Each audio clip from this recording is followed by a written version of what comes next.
Salut à tous, ici Joël François, réalisateur et auteur du script de Kevin Ier. Je suis en compagnie de Pierre Laclos, le grand Pierre Laclos, qui va jouer l'un des deux royalistes du film, René. Alors Pierre rêve bien sûr de nous parler de la façon dont il appréhende le rôle de René. On fait pas le déballage? Si, mais c'était une présentation, Pierre. Mais on va faire autre chose aujourd'hui, puisque aujourd'hui on a une grande première mondiale. Une grande première dans l'histoire d'Internet, on a droit à un unboxing royaliste. Pierre, est-ce que tu peux poser le cadre? Est-ce que on peut dire c'est en rapport avec les accessoires? Ouais. On a fait une liste sur le site des trucs dont on a besoin. Alors, dis le nom du site quand même. On a fait une liste sur le site des choses dont on a besoin pour que vous nous les envoyiez. Voilà. Voilà. Et donc, parce que on est sur un tournage fauché. Non, c'est pas ça, c'est parce que c'est participatif. C'est qu'on a envie de faire que les gens viennent s'amuser avec nous.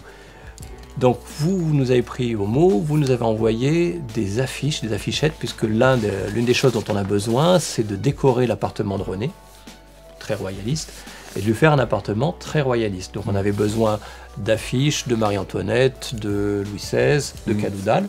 J'ai juste une petite question comme ça. Des fleurs de lys un peu partout, là, c'est pas un peu too much? Pierre, je vais te faire une petite remarque. Est-ce que tu es déjà allé à Couronne te faire couper les cheveux? Est-ce que tu connais le coiffeur de Couronne? À Robe? Non, un sud-américain, et dans son salon de coiffure, alors je crois qu'il l'a fermé récemment, tu avais des vitrines pleines de Mao, de Lénine, de Che Guevara, de Louise Michel, enfin tous les symboles de la Révolution. Et je pense qu'il y a une certaine vérité dans ça, c'est-à-dire que les gens qui sont très militants, que ce soit des roicos ou des révolutionnaires, ils ont besoin de leurs petits fétiches, ils ont besoin de leurs petits symboles, parce que, comme tout le monde n'en a rien à foutre, de temps en temps, ils viennent pomper de l'énergie auprès de ces petits symboles. Donc, certes, ça peut paraître too much, mais il y a une réalité, effectivement, les gens qui sont dans une cause ont ces éléments qui les entourent. Donc voilà. En tout cas, un gentil correspondant a répondu à l'appel et nous a envoyé ce tube plein d'affiches. Alors, je refais ce que j'ai fait l'autre jour. Je déballe. Et j'ai déballé dans cet ordre-là. J'ai commencé par une affiche qui m'a ravi. C'est celle-ci. Et cette affiche a une légende. Et cette légende, c'est Godefroy de Bouillon proclamé roi de Jérusalem. Puis il y a une citation absolument impérissable. « Je ne veux point couronne d'or, là où le roi des rois a porté couronne d'épines. » Je ne sais pas ce que tu en penses, mais pour moi, c'est 10 sur 10, on est dans le style. Elle passe le contrôle haut la main, elle sera dans le film. Deuxième affiche, j'étais toujours très enthousiaste. Je tombe sur une magnifique reine. Là, cette fois-ci, il y a marqué « Portrait princier, musée du Luxembourg ». C'est Anne d'Autriche. Donc voilà, c'est très roico. Là aussi, on la met dans le film. Et donc, j'étais très très content. Je me suis dit, waouh, en plus, il y a un bon nombre d'affiches. Ça y est, j'ai fait mon appart. La suite, j'ai déchanté un petit peu, puisque je suis tombé sur, je sais pas ce que c'est Gustave Moreau, musée Gustave Moreau. Voilà. Bon, c'est joli, mais c'est pas franchement roico. Ou alors, il y a des choses que j'ignore. Attends, ils sont complètement cons. C'est pas ce qu'on avait demandé? Non, c'est pas ce qu'on avait demandé. Là, ça l'est encore moins, parce que là, c'est les chaussons rouges. Joli film, mais pas roico pour dessous. Et puis là, on termine avec des fleurs. C'est pas roico. Alors, ils sont complètement cons. Non, parce que le monsieur qui nous a envoyé ça m'a joint un petit mot à ces affiches, et il s'explique. Il dit oui, elles sont pas tout à fait roico, elles sont pas 100% pur jus roico, c'est ce qu'il écrit. Attends, mais elles sont toutes... C'est pour ces gens-là qu'on va faire un film? Oui, mais faut pas juger. Non, mais notre public est formidable. Donc on fait ce film-là pour notre public, et qui en plus te livre une explication de bon sens. Elles sont pas toutes de même taille, mais elles pourront être.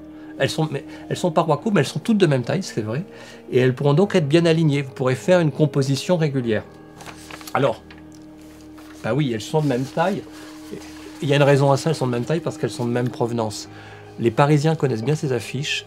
Elles se trouvent à l'extérieur des commerces parisiens, où il y a des petits cadres métalliques derrière lesquels elles sont glissées. Et en fait, ce sont des affiches qui annoncent des expositions à venir dans les musées parisiens. Donc, on se retrouve face à une nouvelle question. Moi qui pensais bien connaître les royalistes, je suis en train de me demander si les royalistes sont pas un petit peu kleptomanes, parce que visiblement ces affiches ont été fauchées dans la rue, elles ont été directement prélevées dans l'espace public. Donc question, est-ce que par nature, est-ce que dans vos connaissances, vous avez noté que les royalistes étaient un petit peu du genre à mettre la main sur ce qui passe à leur portée? Est-ce que c'est quelque chose qui relève de la psychopathologie, ou est-ce que c'est un acte politique? C'est ma deuxième hypothèse.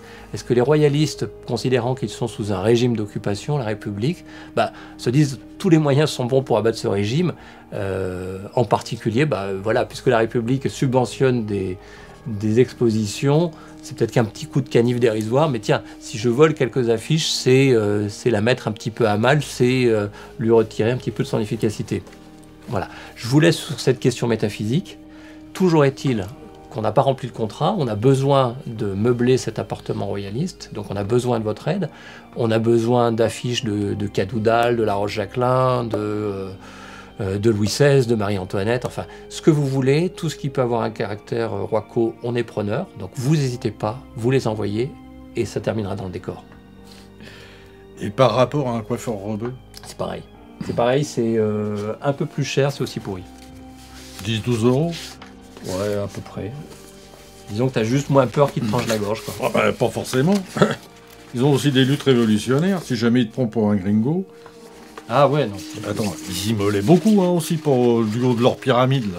C'est vrai, Pierre. C'était une remarque de bon sens. Mais bon, ça m'amusait, puis c'était pas très loin.